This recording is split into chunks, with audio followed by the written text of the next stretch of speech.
नमस्कार मैत्रिणींनो, स्वागत आहे तुमचं मनीषाज व्हॉइस या चॅनलवरती।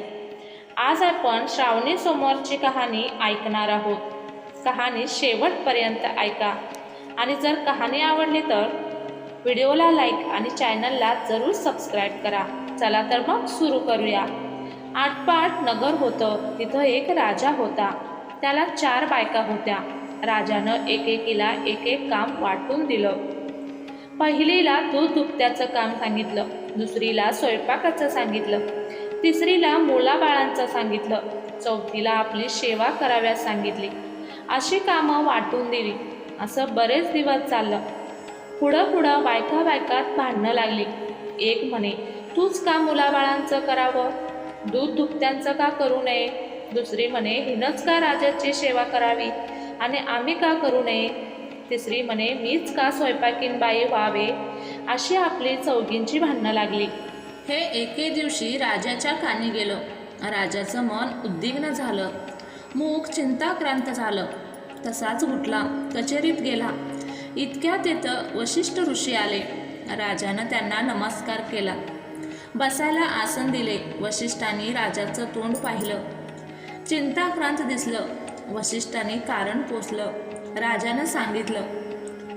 ऋषी व राजा उठले, राणीच्या महाली गेले। 4 राण्यांना एका ठाई हाक मारली, भांडणांची कारणं विचारली। राण्यांनी सांगितली। पहिली म्हणाली, मीच का असं करावं।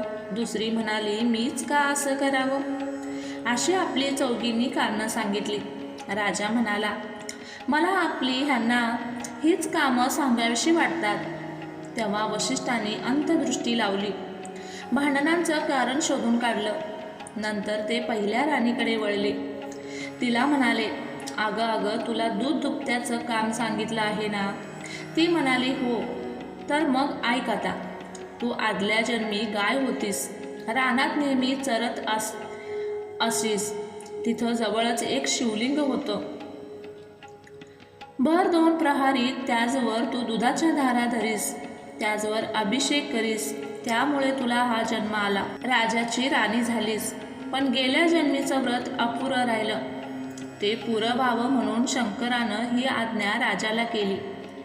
त्यानं ती तुला सांगितली, ती तू मान्य कर। नवराच म्हणे शंकर धर, जसं तो सांगेल तशी तू वाग, म्हणजे तुझं कल्याण होईल आणि शेवटी कैलासाला जाशील। अशा ऋषींनी आशीर्वाद दिला।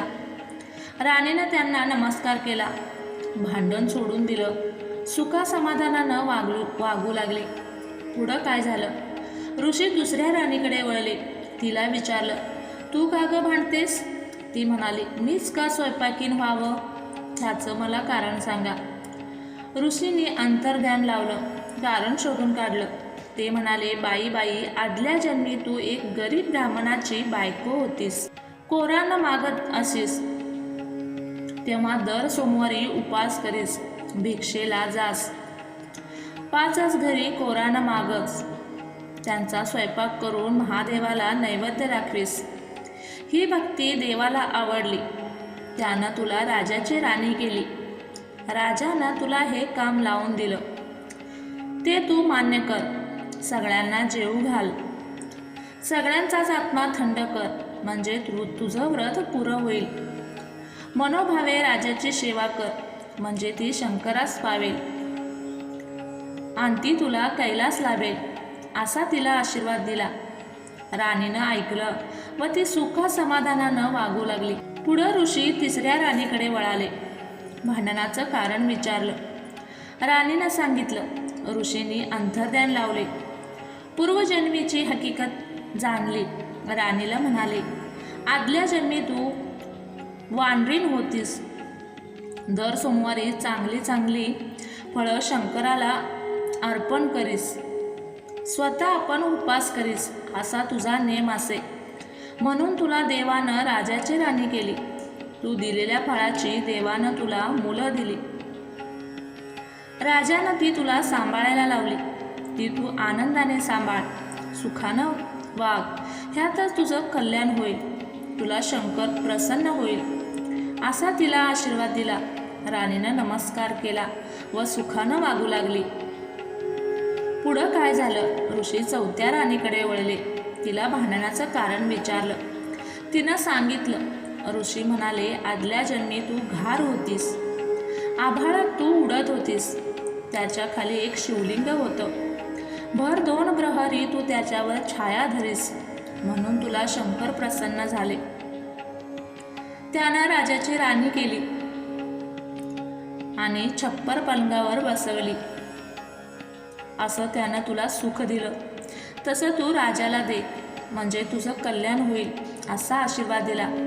ऋषींनी 4 राण्यांचं समाधान केलं आणि भांडण मिटवलं. राजाला आनंदी केला व आपण निघून गेले. पुढं सगळ्या राण्या आनंदानं वागू लागल्या, तशा तुम्ही आम्ही वागू. ही 60 उत्तराची कहाणी 5 उत्तरी सुफळ संपूर्ण.